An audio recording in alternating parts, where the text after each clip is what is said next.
Hi, it's Mr. Baumgarten with the next Flask Python programming video for you. I promised you what's going to happen in this video is that we were going to upload a file. So let's quickly add that to our index, shall we? Let's just put in a horizontal rule and put in a form. Action equals, so we'll create a route called upload, and we will use method equals post. Now, when you are creating forms that do uploads, one important little gotcha is you need the attribute enc type multipart /form -data. Otherwise, it won't work properly on the Flask end. Okay, so do be aware of that. So upload a file.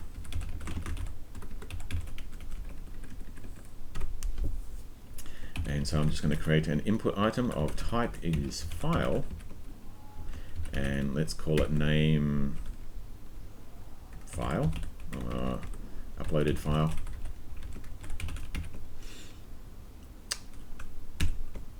And then we just need a submit button. Name is submit, and the button can just have the word upload on it. Refresh, upload a file. So choose file. On my desktop, I'm just going to upload my Zoom picture and say upload. And all right, so it can't reach the /upload destination because we haven't built that yet. So let's quickly go into our Flask website. So app route for upload.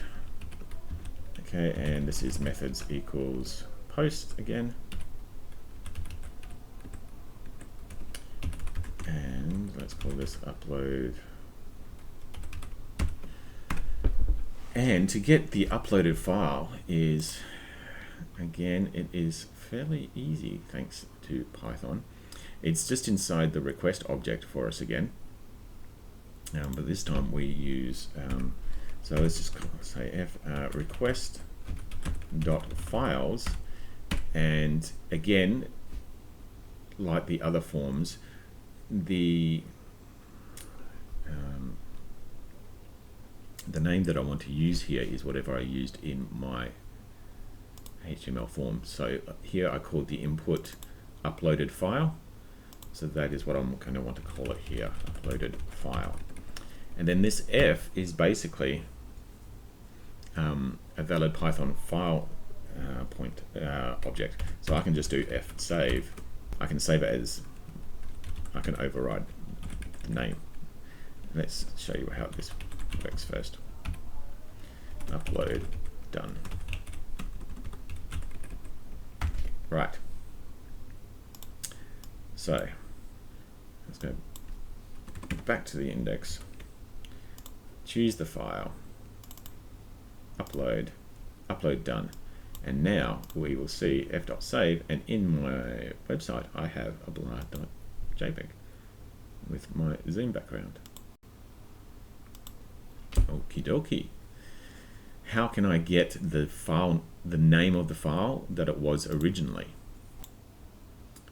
And on my file object, I should have a file name. So if I just do f.file name, right, and then I can just print out saved. And let's just use an f string, f.file name.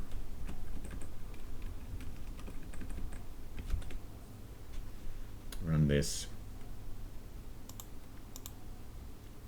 And let's come back to my upload system. So upload my file. Upload done. And you can see here, saved zoom.jpg. And I now have a zoom.jpg inside my folder. So it has used the original file name. Now, word of caution when doing this.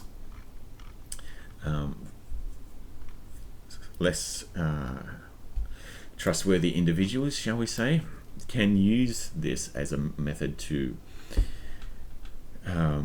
you can manipulate the file name method if you're not careful to replace your own file system files, and so it's a point of attack which you want to protect yourself from. So we need to make sure the file name is secure. It doesn't contain special characters that mean like go up into a different folder and things like that.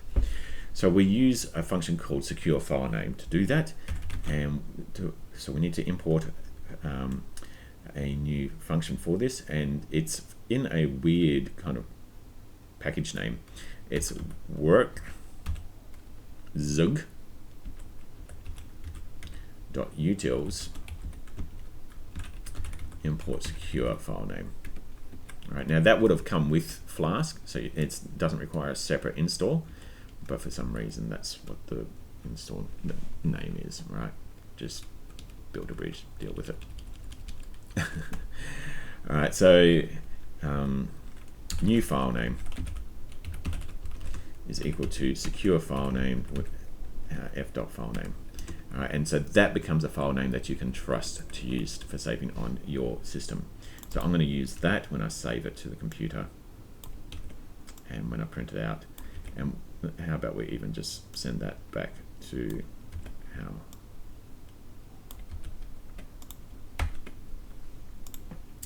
Alright, so now if I come back to my website and I upload my Zoom, I crashed. What did I do? Yes.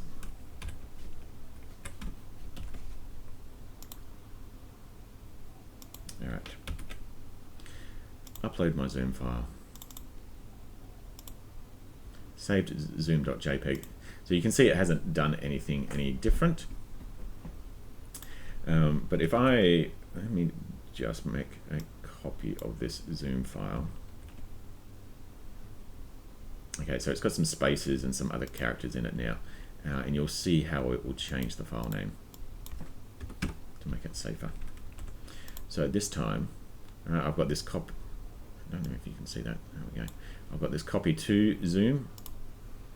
All right, with spaces and brackets and everything else. If I open that and upload that, we'll see now the spaces have been turned into underscores, for instance, and that's and other special system meaning, other special characters that have special meaning to the system will have also are also changed. So it just makes your file names a lot more secure. So please, anytime you are taking a file from the user, always use the secure file name method. All right, so there you have it. How can I now retrieve this file name? What if I want to be able to say, okay, from my images, I want to pull out a certain folder, a file that was uploaded. Again, we can't just trust their file name, so we'll have to run that through secure file name. But I want to be able to say something like that, without needing to do an app route /images/zoom upload. I don't want to create a route for each and every single little file that I might want to be able to send. I want to just be able to send the file.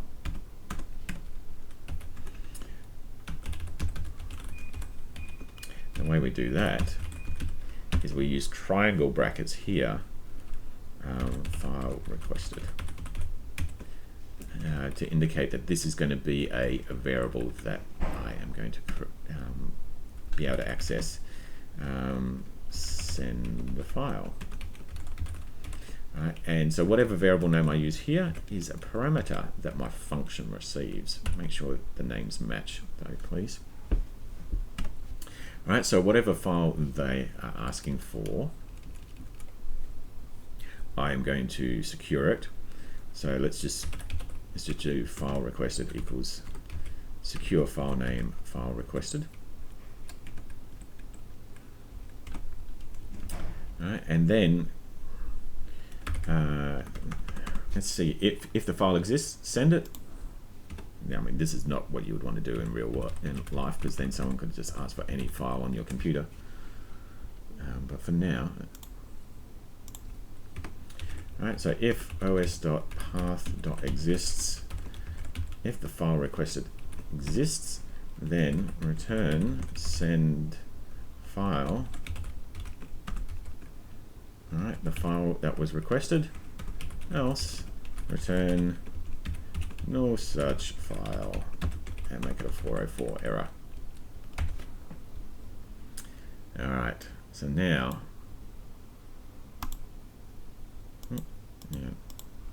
images zoom.jpg gives me my zoom file. And what else do I have here? I've got blur, which is the same thing. All right, and I can,